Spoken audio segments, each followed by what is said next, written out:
पहा नवीन एपिसोड्स एकदम add free.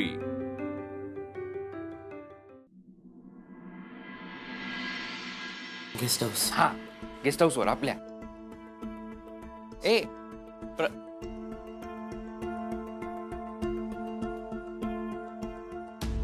Excuse me ma'am, आपल्या संगमनेरच्या गेस्ट हाऊसला कनेक्ट करून द्या ना फोन. करा ना पटकन. Just minute.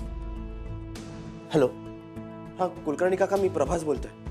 काका ऐका ना, मला मला वीणा अभ्यंकरचा नंबर हवा होता. मिळेल? एकदा त्या पाहुण्याचा ठाव ठिकाणा कळू दे, मग त्याला दाखवतो ओरिजिनल किशाचा ओरिजिनल दणका. गावच्या दारी फक्त आपणच भारी. किशोदा, किशोदा. काय रे, आगीच्या बंबावानी पळत सुटलास? काय झालं? अहो दादा, हे बघा आधी, मग तुम्हाला समजल. अरे फेक मोबाईल तिकडा. तुला जे काम करायला सांगितलं होतं केलंस? तुला त्या टोनग्याची माहिती काढायला सांगितली होती, काढलीस का? अहो दादा, तेच तुम्हाला दाखवतोय. हे तरी बघा पहिलं. दाखव.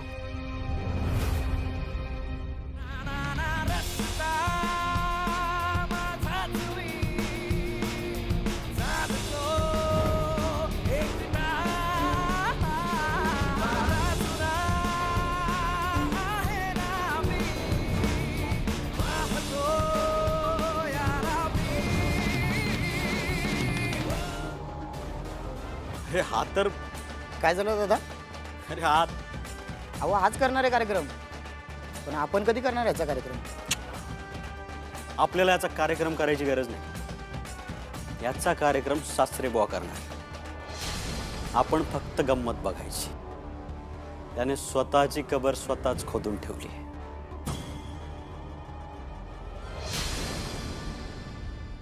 तुला माहितीये, मी स्वप्नातही बाबांना फसवण्याचा विचार नाही करू शकत. आणि मी जे काही केलंय ते चूक आहे हे लक्षात आलंय रे माझ्या. आणि बाबाच म्हणतात, आपली चूक मान्य करणं ही प्रायश्चित्ताची पहिली पायरी आहे. पांडुरंगा, बाबांना ना सगळं खरं सांगण्याचं बळ दे. एवढंच एवढंच मागते. वीणा, हा तुझा आतताईपणा आहे. बाबांना आता सगळं खरं सांगून काय होणार आहे याची कल्पना आहे ना ग तुला? प्लीज बाबांना सगळं नको सांगू ग, ऐक माझं.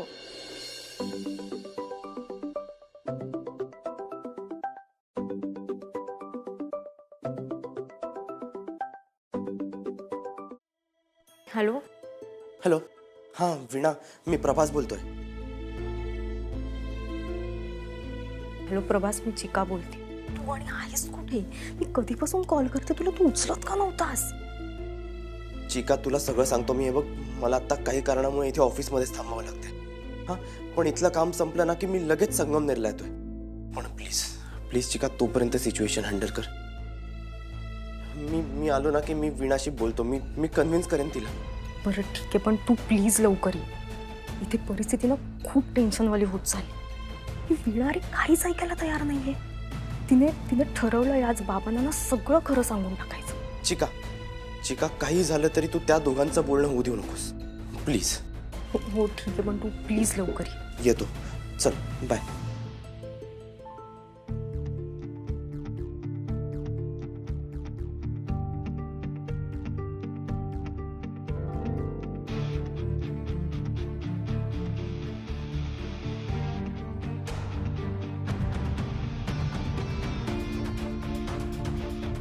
वीणा,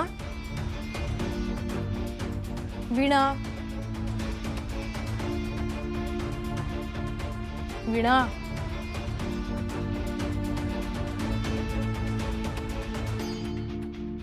वीणा, तुला बाबांना सगळं खरं सांगायचंय ना? ठीक आहे, सांग. फक्त माझं एकदा म्हण. तुला हेच म्हणायचंय ना चिका? वीणा, पुन्हा एकदा विचार. अजिबात नाही. हे बघ, मला एवढंच वाटतं की बाबा आता बाहेरून दमून येणार, आधीच ते उन्हातून येणार, त्यात कदाचित त्यांची चिडचिड सुद्धा झालेली असू शकते. हे सगळं तू त्यांना आत्ता सांगितलंस तर ते तुझ्यावर रागवूही शकतात ना. तर माझं म्हणणं एवढंच आहे की त्यांना थोडा आराम करू दे. एक काम कर, ते जेव्हा संध्याकाळी मंदिरात आरतीला जातील ना तेव्हा सांग ना तू त्यांना सगळं. म्हणजे का तुझ्याकडे पण त्यांच्याशी बोलायला थोडा वेळ मिळेल. एवढा वेळ थांबलीस, अजून थोडा धीर धर ना.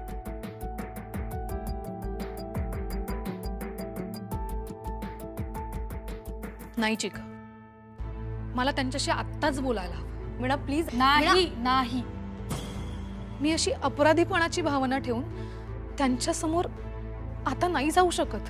हे बघ, तू नको सांगू म्हणत नाहीये, फक्त नाही चिका, खरंच नाही. मला ना आता त्यांच्याशी बोलायलाच हवं, आणि ते पण या क्षणी. त्याच्याशिवाय पर्यायच नाही. नाही वीणा, ऐक अगं. मी बाहेर बसते, त्यांची वाट बघते, पण ते आल्या आल्या मी त्यांना सगळं खरं सांगणार आहे. हे अगं नक्की. संध्याकाळी सांग ना. मी नाही.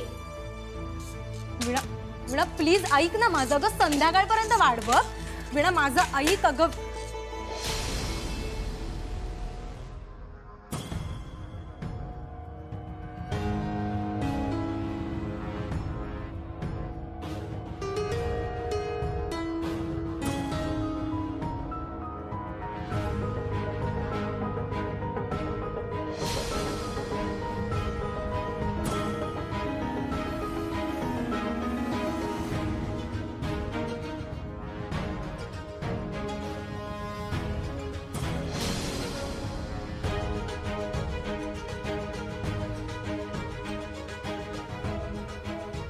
काय ऊन रे बाबा.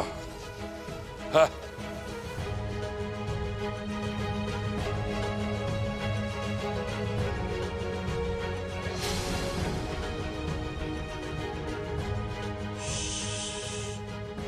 चिका, ही पिशवी आज स्वयंपाकघरात नेऊन ठेव आणि मला थंडगार पाणी घेऊन ये. काय ऊन झालंय. काय ग, बरी आहेस ना? बाबा,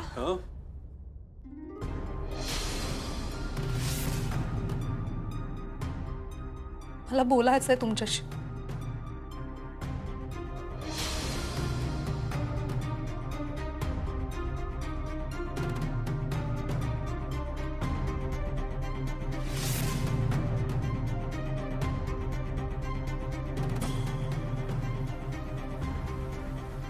बाबा, मला माफ करा.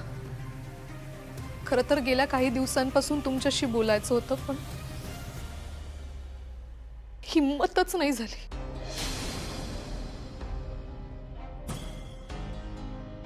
बाबा, मी खोटं बोलले तुमच्याशी. प्रभासचं भजनी मंडळ नाहीये, त्याचा एक बँड ग्रुप आहे, आणि मी त्या बँड ग्रुपमध्ये प्रॅक्टिसला जाते.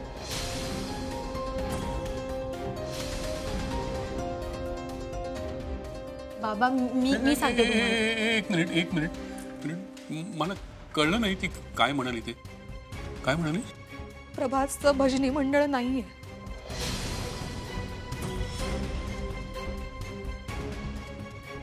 त्याचा बँड ग्रुप आहे, आणि मी त्या बँड ग्रुपमध्ये प्रॅक्टिसला जाते.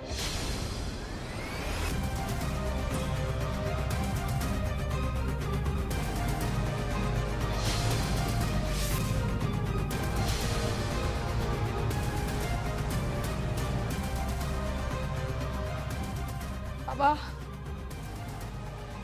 वाह वाह वाह वाह, काय संस्कार झालेत नाही तिच्यावर. मग मुठभर मास चढलं की नाही अंगावर स्वतःच्या लेकीचे संस्कार बघून. अभिमानाने मान उंच झाली असेल. आणि तुझे काय रे ते संस्कार प्रवचनातली काय वाक्य ती काय काय होतं बरं ते. हा, आपल्यावर जे संस्कार होतात तेच संस्कार आपण आपल्या मुलांवरही करतो. माझ्या वीणावर पूर्ण विश्वास आहे. माझी वीणा अशी, माझी वीणा तशी. आता तूच बघ तुझी वीणा कशी येते.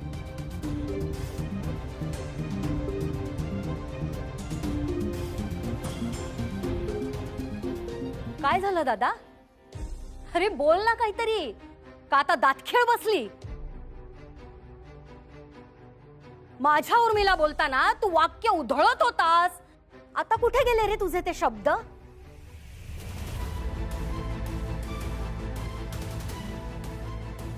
आपली मुलं तशीच वागतात जसे आपण त्यांना संस्कार देतो.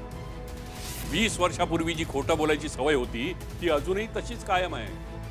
आणि दुर्दैवानं उर्मीने नेमके हे दुर्गुण उचलले. अभिमान आहे मला की माझी वीणा तिच्यावर केलेले संस्कार कधीही विसरत नाही. आणि काहीही झालं तरी संयम आणि खरेपणा सोडणार नाही याची खात्री आहे मला. तू माझ्यावर चिडून मला म्हणाला होतास की मी उर्मीवर संस्कार केले नाहीत.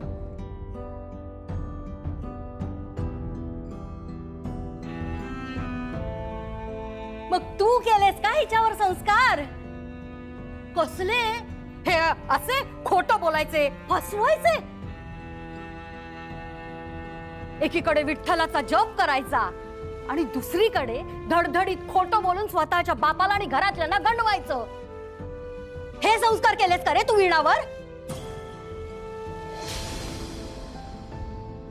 अरे बोल ना रे दादा. नाहीतर असं कर, असं मोठ्या आवाजात ओरड आणि वीणाला सांग, वीणा तुझ्या मामी आत्याला गप्प बसायला सांग.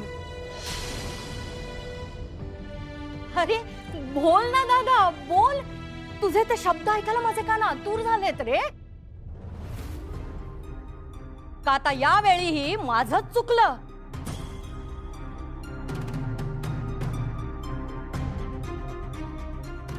यापुढे संस्कार हा शब्द तोंडातून कधीच काढणार नाही मी. फक्त मी माफी मागतो.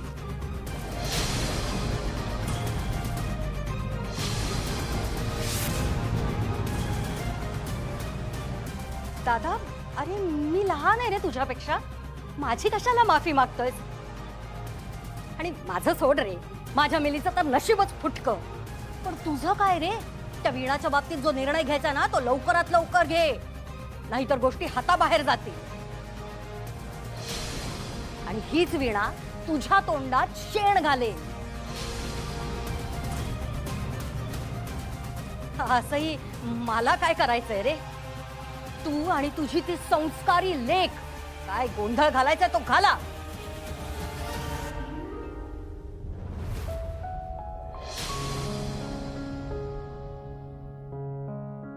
बाबा, मी हे सगळं बस.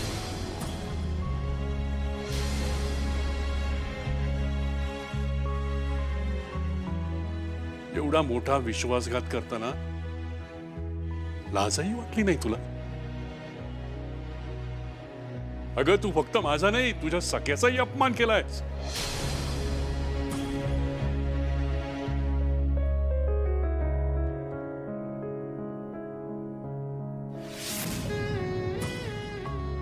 तुझ्या हातून पांडुरंगाची सेवा घडणार आहे म्हणूनच मी तुला तिथं गायची परवानगी दिली ना. आणि तू हे आणि ती मुलं, ती सगळी नालायक आणि खोटारडी निघाली. माझ्या श्रद्धेचा गैरफायदा घेऊन फसवलंय त्यांनी मला.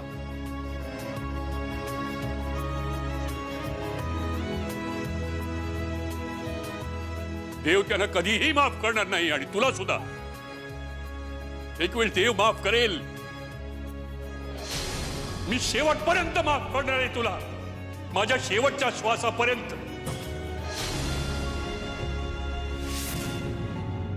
आजच तुझ्या नावानं अंघोळ करून टाकणार आहे मी.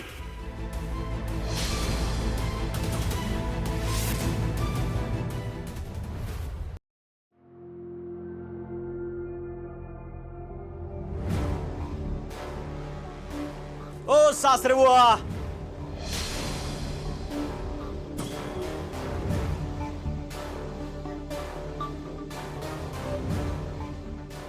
आशीर्वाद द्या. सासरे बुवा, तुमच्यासाठी एक सॉलिड गिफ्ट आणले, आवडेल तुम्हाला. एक मिनिट. हे बघा, हे बघा.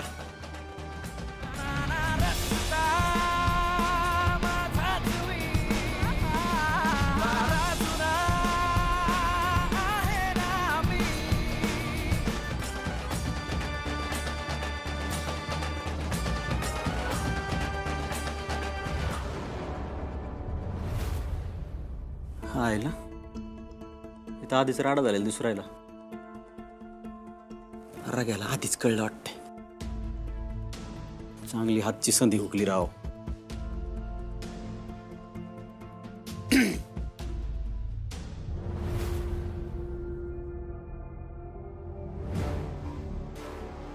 सासरे बुवा तुम्ही काय टेन्शन घेऊ राहिले. आपण आहे ना, आपण असताना आपल्या बायको सोबत आपण असं तसं काही होऊ देणार आहे का?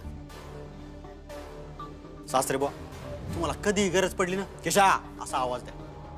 आपण हातातलं काम टाकून येणार तुमच्यासाठी आणि बायकोसाठी. आपली जान हाजीर आहे. काय म्हणता?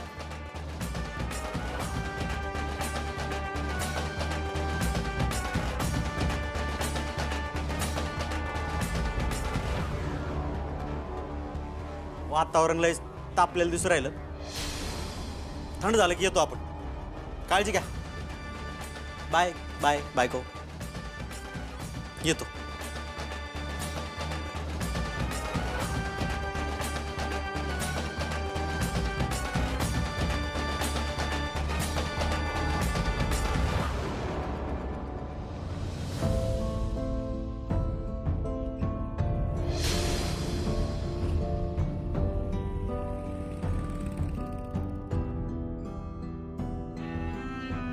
बाबा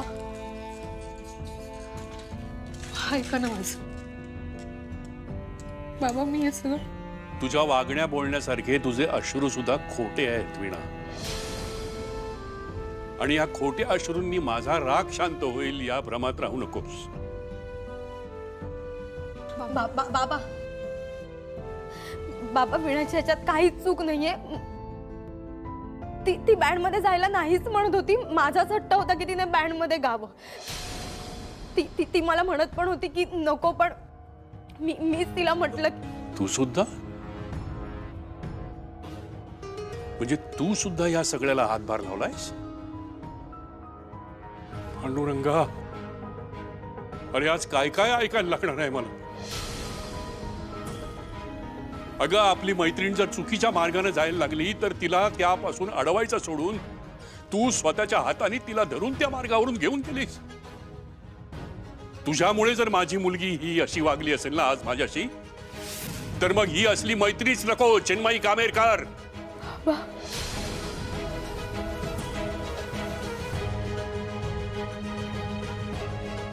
यापुढे वीणाला तू कधीही भेटायचं नाही, समजलं?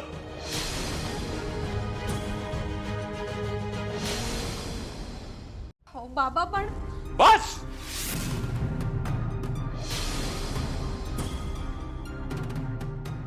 खूप झालं आता.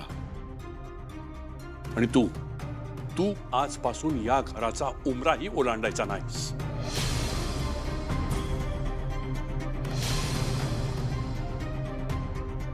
ते बाहेरचं जग नको आणि ती बाहेरची वाईट चालीरीतीची माणसंही नको. तू यापुढे कुठल्याही कामासाठी या घराबाहेर जायचं नाही, कुणालाही भेटायचं नाही. मोबाईल कुठे तुझा?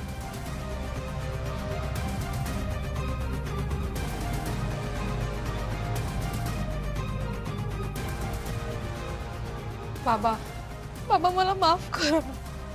माझी खरंच चूक झाली. मी मी मी पुन्हा असं नाही करणार खरंच. आजवर या रघुनाथ अभ्यंकरनं कधीही कुणासमोर मान खाली घातली नव्हती. आज मी ती घातली तुझ्यामुळे. मला खात्री होती की तू माझा मान वाढवशील. वीणा, तू माझी फक्त मुलगी नाही आहेस, माझा अभिमान आहे. होतीस. आज माझ्या सगळ्या अभिमानाचा चिंधड्या चिंधड्या झाले. मी हरलो. माझे सगळे संस्कार हरले. हे फक्त तुझ्यामुळे झालं वीणा. आणि ही चूक नाहीये, हा गुन्हा आहे. आणि या गुन्ह्याला परिमार्जन नाही. यापुढे तू माझ्याशी बोलायचं सुद्धा नाहीस.